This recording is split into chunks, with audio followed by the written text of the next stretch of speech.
សហរដ្ឋអាមេរិកកំពុងតែធ្វើឲ្យពិភពលោកមានការព្រួយបារម្ភយ៉ាងខ្លាំងនៅថ្ងៃទី8ខែមិនិនាឆ្នាំ2026នេះបច្ចុប្បន្នស្ថានភាពនៅសមរភូមិផ្ទាល់មិនទាន់មានភាពតានតឹងខ្លាំងក៏ដោយសារតែសហរដ្ឋអាមេរិកនៅតែបន្តការជំហរការជួយផ្គត់ផ្គង់អាវុធទំនើបនិងប្រព័ន្ធការពារដែនអាកាសទៅដល់អ៊ុយក្រែនអ្វីដែលគួរឲ្យកត់សម្គាល់កំពុងតែកើតឡើងនោះការបង្កើននូវវត្តមានកងទ័ព NATO នៅក្បែរព្រំដែនរុស្ស៊ីដែលធ្វើឲ្យទីក្រុងមូស្គូបញ្ចេញមតិប្រតិកម្មឆ្លើយតបវិញតាមរយៈការឆ្លើយតបយុទ្ធសាស្ត្រយោធា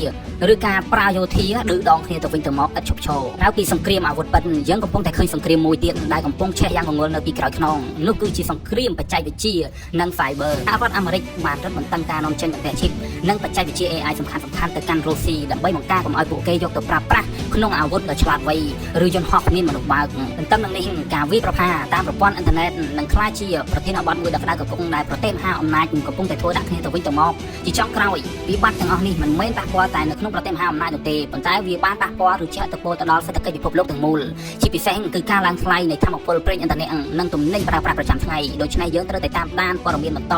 ពីការប្រឈមមុខដាក់គ្នាប្រទេសមហាអំណាចនិងប្រទេសមហាអំណាច